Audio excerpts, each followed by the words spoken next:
It should be that the compassion, the sympathy, the empathetic side is something that us blokes particularly have got a long way to learn, and I'm absolutely invested in dealing with that, which is of course why you then went on to start the Wingman Project as well. And just tell us a little bit about that. Yeah, absolutely. Just before I tell you about that, there's just a couple of comments that while you were talking that I kind of want to add. The other reason that he mellowed, this captain, is because I made it my business to be good at my job. So I always wanted to make sure that I was there because I was a good pilot and not because I was a girl. So that I did sort of, that was the only challenge I ever really faced was making sure people understood that I was there because I was good at my job. And the other thing is, I don't think all men are like that. There are a lot of amazing men out there who are brilliant at raising their children and teaching them skills and all that kind of thing. So I think that, yes, there are definitely men, and I would imagine women as well, who just don't really show an interest in their children. And it's so easy, isn't it, to let your kids go and play their computer games after school because that keeps them quiet and gives you space. But actually, I think for me, that's where what we need to change is just parenting generally. I think should be less computer game centric than I've seen it become with a lot of people I know who have young children now. But that's probably a topic for another day. But Wingman Wingman really was just it just happened. And the more I look back on it, and the more I realise how little we actually planned anything, the more I just think, how on earth did we take that risk, and how on earth did we manage to do that? And I suppose it's like lots of things I've done. How on earth did we build a house with 3 small children? Well, when we were flying around at the beginning of 2020, when I first heard about this virus in China, I just thought, it's another SARS, or like a lot of us did. I think we all thought it would be confined to China. But as the news started to spread and the virus started to spread, I felt that it was really significant, and that I just had this impending sense of doom, I suppose. And I just thought, I don't know, I don't have a good feeling about this. I don't think it's going to end well. And so of course we got sort of closer and closer to what we now know was lockdown. And as I was flying around just those last few days that I was flying, flights were getting empty, and we didn't have, we were only carrying probably a third of our passengers. Flights were getting cancelled all over the place. The streets were starting to empty. And I just thought, I could see, I've often described it as I felt like there was a tidal wave coming towards us and in the aviation industry. And I just felt that there was something we could do about it, because I thought, well, that if we're all going to be grounded, which is what I kind of could see was coming, we all knew it was coming. If we're all going to be grounded, there's going to be thousands of people sitting around doing nothing who could help the NHS. If the NHS is going to struggle, surely the thing to do is to help in some way. And initially, I didn't really know what that was going to look like, because I thought, well, cabin crew are all first aid trained, pilots are all first aid trained to some extent. Perhaps we can be the first, perhaps we can help in that way. But I was a peer support mentor at EasyJet as well. And I called up the professor that oversaw that programme. And I said, well, we've got to be able to do something here. And he said, yeah, absolutely. There's another guy you should speak to. And he put me in touch with this BA pilot. And we got chatting and came up with this idea that actually we could do peer support effectively for NHS staff. And it didn't have to be very complicated. It was tea and empathy. And 3 weeks after that initial conversation, our first lounge opened in the Whittington Hospital in London. Wow. And it was just a case of persuade the hospital to provide us with a space that's big enough for social distancing to happen, and then send in uniformed crew to go and serve people tea and coffee and just sit and listen or chat to them. So a psychologist would probably call it distraction therapy. So they would come in the lounge and they'd talk about holidays and flights and things like that. And obviously in the meantime, in that 3-week period, lockdown hadn't actually been announced yet. I was on my days off and I had called up my base captain.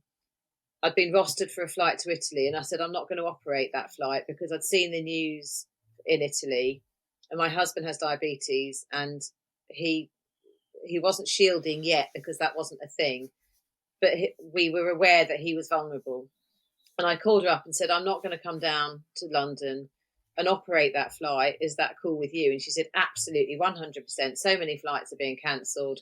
There are loads of pilots around Gatwick that will operate that flight instead. Just stay where you are. And I never went back to Gatwick. I never went back to my job because in the meantime, lockdown was announced and everything else that happened since took place. But that first lounge opened, and when we decided to do this, I had basically smashed up Workplace and just spammed it with we've set up this idea. If you want to get involved, please email your details into this Gmail address that I'd just made up. And after 3 days, I had 750 responses that I was transferring onto a database or onto a spreadsheet. And I just couldn't keep up with it. So I called up my friend Esther, who had been a Flybe. She'd been working for Flybe, which had obviously collapsed earlier in the year. Mm. And I knew she was kind of kicking around a bit. And I just phoned her up and said, I don't suppose you want to help me with this, do you? And so she became the first person that got involved in Wingman on a practical level. And the numbers just went up and up and up and up and up. And we opened one lounge, and then we opened another lounge, and then we opened another lounge, and so it went on. And within a couple of months, we had 4,000 people across the country who'd signed up to help. That number grew to 6,500, and we opened 104 lounges across England, Ireland, Scotland, and Wales. We'd opened 2 lounges in New York City, which were at the medical centres that served. They were called Jamaica and Flushing, and they served JFK and LaGuardia airports. So we had Wingman USA. We were talking to people in New Zealand about doing the same thing there, and it just captured, I think, the heart of Aircrew, who were used to being busy and also used to serving people on board. Because if you think about what we do, what cabin crew particularly do, they basically welcome people on board the aircraft. They don't know where they're from or who they are, but they're all welcomed equally on board the aircraft, and then they are looked after until they get off at the other end, as long as they behave themselves, obviously. And, and pilots, when they come out of the flight deck, do the same thing. We're interested in saying hello to people and talking to people. And it was the same premise, really. It was like, come into the lounge, let's make you a cup of tea, sit down, take the weight off your feet for 5 minutes, just come into an environment that is different from and much more relaxing than what you're facing in your wards, which was basically death on a scale that they had never experienced, seen before, and not trained for either. So people were losing 11 people on a shift, and that was just not something that anybody had ever anticipated, being part of. Yes. So to come into the lounge, it sounds like a really, I know early on my husband said to me, I don't get it, surely this is just an exercise for pilots to put their uniforms on and go and show off in front of people. And I said, no, it's not that. It's the fact that we are serving people who are used to serving other people. That's in their nature. So we're saying to them, let us put an extra blanket of care around you for the time that you need it. And that's as simple as it was. And because of the hospitality industry grinding to a halt as well, we were given plants, and we were given flower walls and balloon arches, and Bose gave us 8 sound systems, and another sound and vision shop lent us a load of equipment. We got banners put up, and one of our founding sponsors, Golke Media, has given us something like £12 million worth of newspapers, magazines and luxury items to distribute in lounges. And it just captured the heart of people who wanted to do something but didn't quite know what they were going to do otherwise. They maybe couldn't make scrubs or whatever, but you can get out of bed in the morning, put your uniform on and go and help for a few hours. It gets you out of the house. And I think that's what appealed to people was, of course, they wanted to be part of something because it put them back in an environment they were used to, which was meeting up with other aircrew and working with the public. And that's what people do when they're on a flight. So, so we created as well as looking after NHS staff, we created our own aircrew community effectively, where we all looked after each other. And I think that was really crucial for a lot of people as well, because people like me, my only contact really with people in the aviation industry was the people I was talking to every day about lounges. And even now, I don't fly anymore. So my contact with the aviation industry is either through the other work I do, or when I get on a flight to go down to London, or when I'm talking to people about Wingman and I'm meeting pilots and flight attendants and crew who've been involved in that or not been involved in that but have heard of it. And it keeps me connected to the industry that I loved, and I'm not necessarily fully left yet. So it just with every pun intended, it just took off. Yeah, no, it's brilliant. And there are so many messages there. I think it just goes back to the fact that, similar to the crew, and when you hadn't passed your command course of sticking your hands up and just saying this is me and laughing about it, to the captain in Stansted that you talked to, is actually you took interest in other people, of what's going to help them, what's going to benefit them, what's going to soothe them, and how can I best play my cards with that. And it wasn't manipulative, as you pointed out. You just kind of crack on with it. I mean, fortunately, you've obviously grown up in a very welcoming and very caring and empathetic environment, and you're just passing that message on. And so many people are standing guard over humiliation and shame and all the rest of it, whereas you've managed to do that. And the thing is, it inspires us. If we find somebody to give us the kind of open the door for us, then it just snowballs, doesn't it? It snowballs. And I think this is the thing at the moment, when we're so easily disconnected from each other.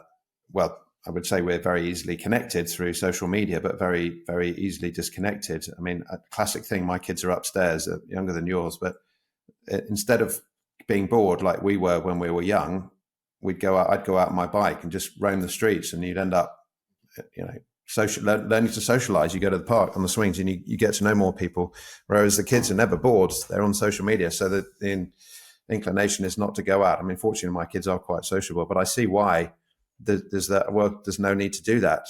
And I think for you to actually say we need to connect here and just need to pat somebody on the shoulder, we need to listen to them and just show interest in them, basic human skills, which if we just concentrate on, that's the vision. That we don't have to have these great visions of building the Eiffel Tower or creating designing the next new aeroplane. We just think, well, actually walking down the street and smiling at somebody is a huge purpose to have in life, a huge vision to look forward, because it means we can just open the door and walk out.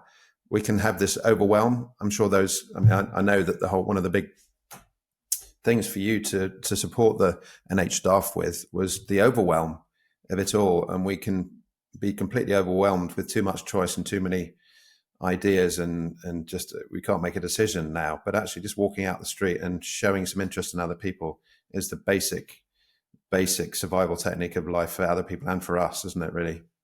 Very much so. And I think it's the same with, obviously I've transitioned from being an airline pilot to running businesses, and business and humanity is all based on relationships. And I think COVID, before COVID, and I've posted a bit about this on LinkedIn this week, talking about the fact that, remember before COVID, we used to just pick up the phone and talk to people because we hadn't spoken to them for a while. And then we would maybe arrange to go down the pub for a drink or whatever. And COVID just shrunk our world so much because we became confined to our own four walls for such a long period that now people kind of think, well, I don't really want to go out to the pub anymore. I quite like being at home. I don't have to drive anywhere and I don't have to see anyone. And it's not in any way surprising to me that there's huge mental health issues because nobody talks to anyone anymore. Nobody goes and offloads that sort of the day-to-day stuff we don't offload it with each other anymore. They were talking yesterday on the news about nightclubs maybe closing because students don't go out drinking anymore, and they said it's because of the cost of living crisis, which it is, but I think it's also because people just don't want to go out anymore. And I think we've got to, notwithstanding the benefit of digital communication and Zoom and being able to have this interview, for example, when I'm in the north of Scotland and you're in the south of England, notwithstanding all of that, we've got to stop relying on Zoom, and you and I need to meet up and have that coffee sometime. Definitely. Rather than go, we'll just have a Zoom, because it's the human relationships that we build that they give us so much. You learn so much more from sitting over the table at a cafe with someone, learn about yourself, and you bat ideas around. And then there's the other side of it, which is the download, which I think women are really good at, because, I go for a walk with my girlfriends a couple of times a week. We go and walk the dogs together and we just talk crap. But it's the sort of crap that we just get out of our systems, and it stops them being it stops a small thing from becoming a big thing, because we've just gone, this thing happened today and it just really annoyed me. And then it's gone. Exactly. And it doesn't build up into a big thing. Yeah. And I know a lot of guys might do that at the golf course or whatever, but a lot of guys don't do that. And a lot of the activities that people do are insular. So, you might go running, great. You might go cycling, great. You can't talk to somebody when you're doing that. So there are very few opportunities for men to just go and meet other men and just talk shit with them, basically. And that's what I think we've got to get back to doing that, and show that interest in people. And also, from time to time, and since we first spoke, we've sort of thrown text backwards and forwards sometimes. And what you're really doing then is checking in with people. And I don't really love the whole text-based society thing. I'd much rather see somebody. But it does mean that I can check up on my mate in Teesside, who I know is going through a hard time at the moment. I can just bang them a quick message. They can read it when they want to. And I can say, hey, how are you doing? And then perhaps we will pick up the phone and talk to each other. But the thing is, we've just got to have that. We've got to stop being so lonely. And, one of the responses to loneliness that I've been so proud of my dad for dealing with is, Mum and Dad moved up here 6 years ago. So they moved away from the area they'd always lived, and they've made their own friends and everything. And my dad realised there was a lot of lonely people around where we live, which there are everywhere. So he and his friends set up a free coffee morning on a Friday morning from 10 till 12 in the town hall. And it's just free for anyone to go to. That's wonderful. And the first week, 7 or 8 people came, and most of them were people like me who were like, yeah, let's come and cheer you on, Dad. And now they have 80 people going on a Friday morning to this coffee morning, because they just want to go and chat, and they just want to go and be with other people. So I think we've got to learn how to be with people again. I think you're right, Emma. That's how you change the world. You change your own little corner. You change your own little corner of it. Sorry, I spoke over you there. But it's about making changes in your own little corner of the world, and that's what grows. Yeah, well, you and me, exactly. So for me, that's what I talk about in terms of spiritual intelligence. Emotional intelligence is understanding our neurons and why they're firing, why the oxytocins and the dopamines and the endorphins and adrenalines and the norepinephrines and all those bits and pieces are firing inside us. Why being aware of how we're feeling, why we're feeling, and being able to regulate and all the rest of it. And then you move on to the ability to communicate and build better relationships, support people, collaborate, deal with conflict, etc., which is tied up with emotional intelligence. But I move that further into kind of the spiritual thing, because in the old days, we could not survive without each other, and we cannot survive without each other now. But because in the old days, we'd have to find a specific role, because somebody would be the physical person going out and capturing the beasts or killing the tribes member. The other person would be more creative and, making the home or whatever. We absolutely needed that. Whereas now that definition isn't needed so much. But in order for us to survive, let alone even to thrive now, we've got to connect with each other. And social media is a brilliant thing. I absolutely think it's fantastic, but we need to educate ourselves a little bit about it and start to understand, what's the basic thing of changing the world, and it's connecting.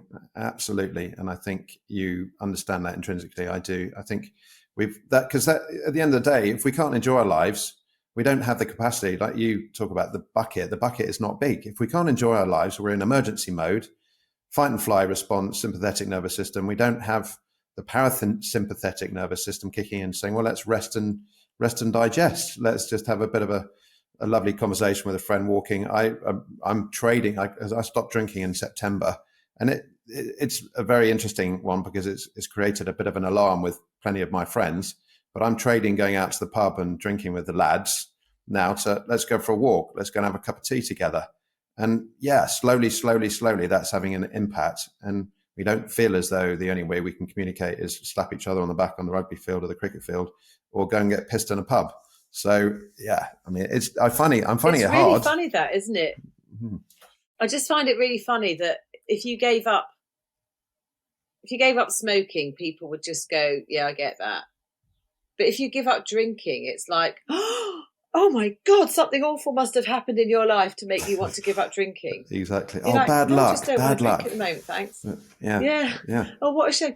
Absolutely. And do you know the other thing is that that social media can't do for us? And I think this is really, really important. And it's changed a lot in the last few years, is you can't hug on social media. And actually, there are chemicals that are released in you when you hug someone, when it's consensual hugging and all the rest of it. But I used to find when Jim was away if Jim was deployed, for example, he'd deploy for 4 months or 6 months or whatever.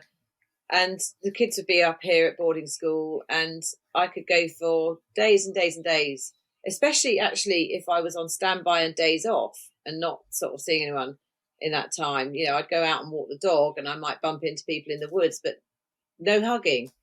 And sometimes you just need to hug someone. And not in a predatory way or anything. So I would actually go over to my parents a lot just so I could get hugs because they're really great huggers.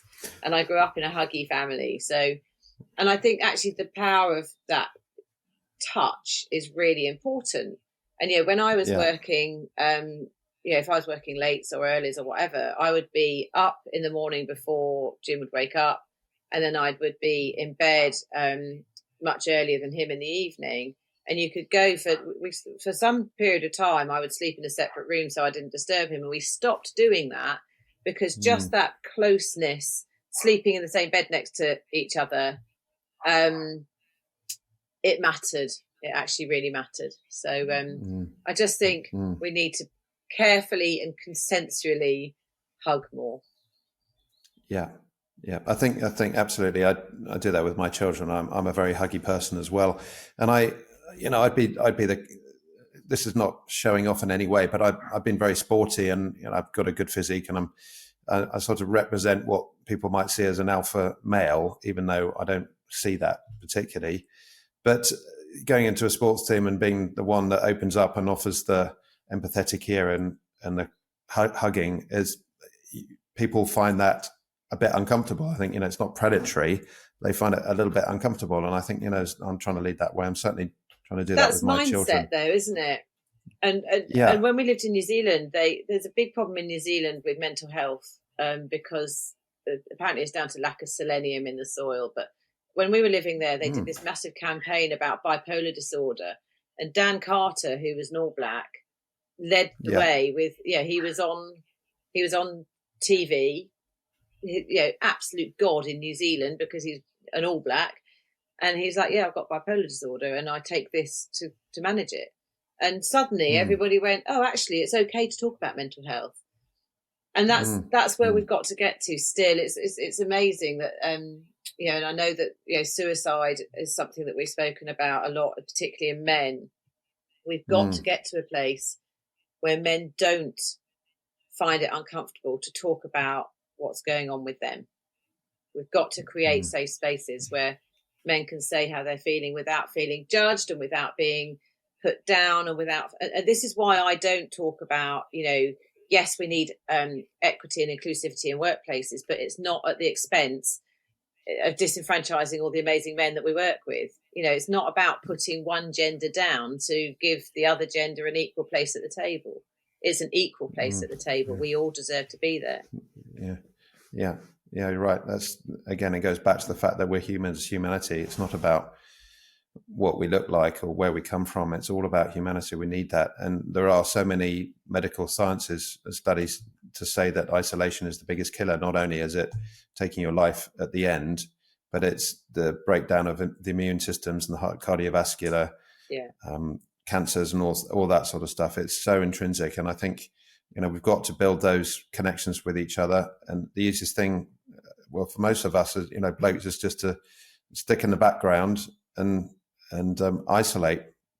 We've got to get to a place where men are able to talk about the things they're struggling with and get help, and without it sort of in any way impacting on anybody else's or their own image of whether or not they are losing any of their masculinity. You don't lose masculinity by talking about your problems, or talking about the things that are keeping you awake at night. In fact, I would argue that it makes you more of a strong man to be able to tap into that side of you and go, okay, well, I know that this is something that I need to just sort of talk to someone about. And it doesn't have to be a professional counsellor or therapist.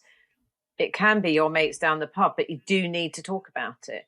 And I know that's easy to say as a woman saying that, who talks to her friends all the time about stuff. But,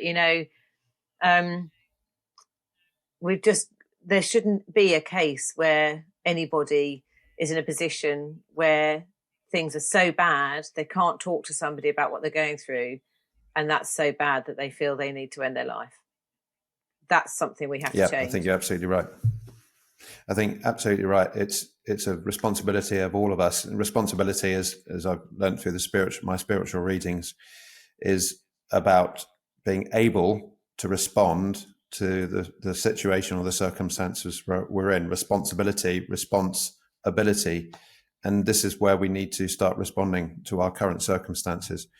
The statistics are absolutely terrible. And I think, again, it's not exchanging the old ideas of masculinity and scrapping all those and starting again. No, it's just adding that extra level of understanding, the feminine side of it, the intrinsically empathetic, nurturing side to it, to add on top. And again, for you guys, I wouldn't say you because that's labeling again, but for the females generally, is building that confidence to actually be a bit more punchy, which is effectively what you have done in both your career as a pilot and in the Wingman Project, and everything you do is just like, I'm going to go out there and I'm going to smash it. And I think a lot of women have found is that, or they're being trodden down by the aggressive males. So we both got our different sides to balance out on that, haven't we, really? Very much so. Yeah, absolutely. Because we all have a choice about how we respond to people. And, I choose, and I'm sometimes seen as being a bit stroppy, but I choose not to be in an environment where anybody actually can put me down because they think they're better than me, and particularly not if they think they're better than me because they're different. They're a different gender than I am, and so I have been described as being feisty or whatever, and I'm like, no, I'm not being feisty. I'm just saying that because I happen to be female, it doesn't mean that my ability and my views or anything like that are any less significant or important than yours just because you happen to be a man. And actually, I don't look at you as being a man and think to myself, well, you must be, you've got to toughen up and get through it. I see, I've got a son who went through a relationship breakup, and somebody that I love very much actually said, well, he's just got to get over it, hasn't he, and move on. And I'm like, how about no?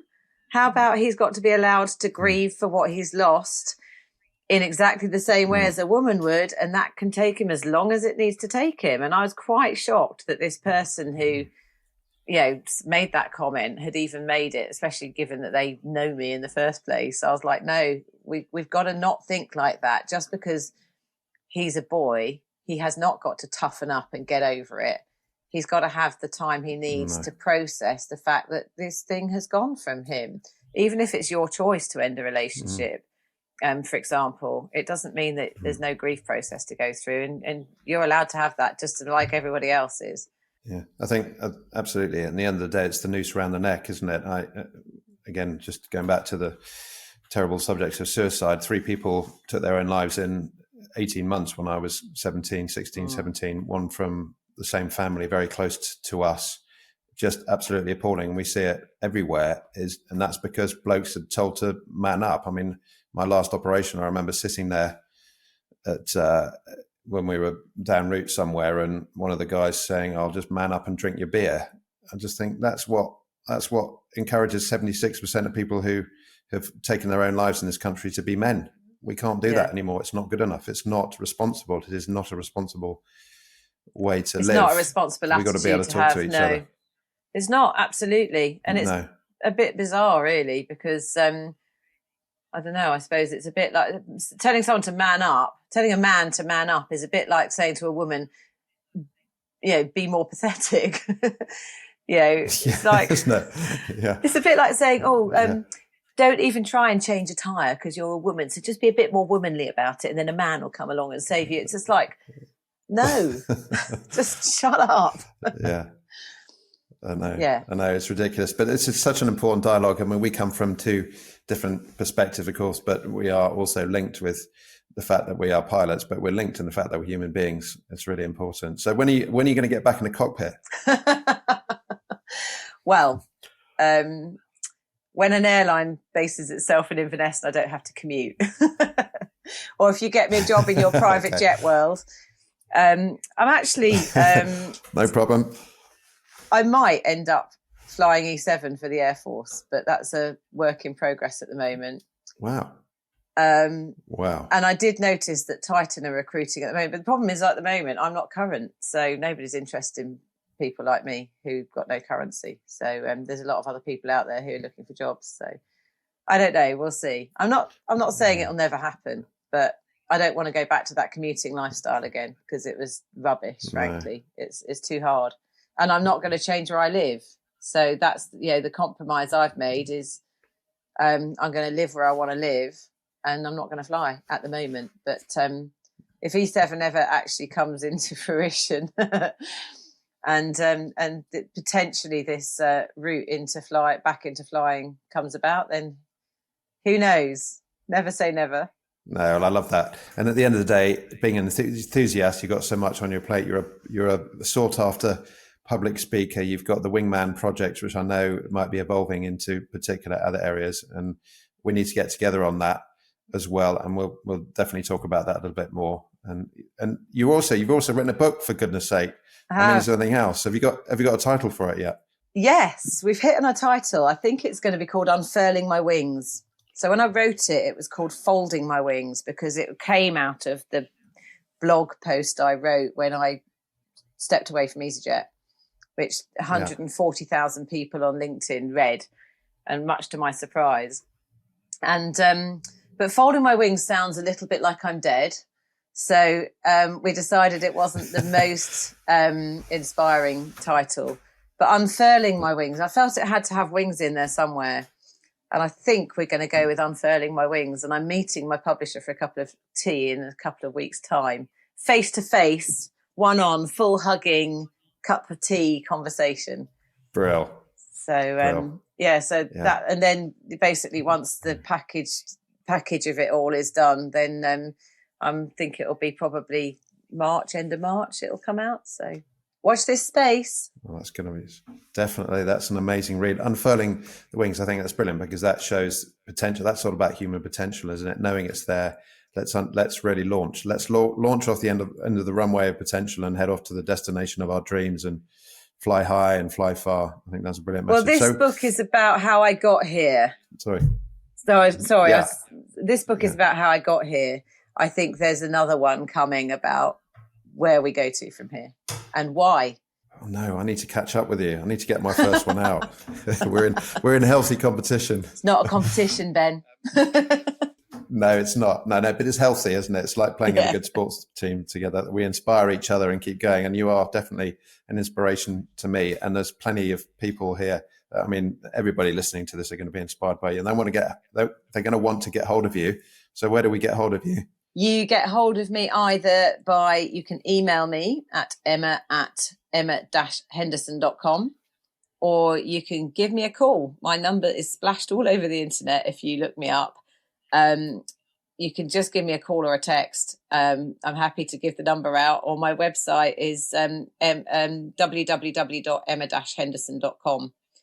But to be honest with you, if you Google Emma Henderson EasyJet, you'll just find links to me with Project Wingman and what I did with Inside the Cockpit and things like that. So you'll just find your way to me. But my number, number's brilliant. Not something I keep private.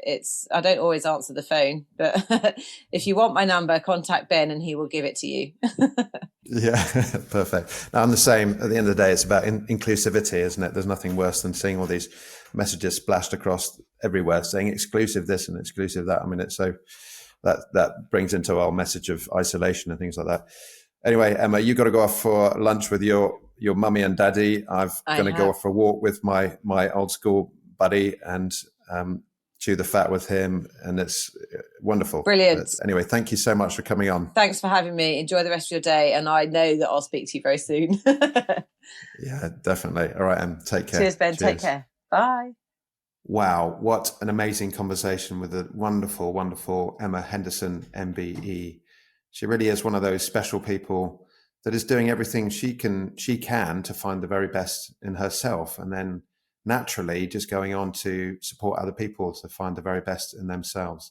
It's an incredibly important message, I think, particularly in the modern world where we are facing so many new challenges. So anything that you can add to that conversation would be so beneficial. Please leave your comments in the box below. And in the meantime, I wish you all the very best, and I look forward to seeing you in the next episode. And please remember to keep it in the greens.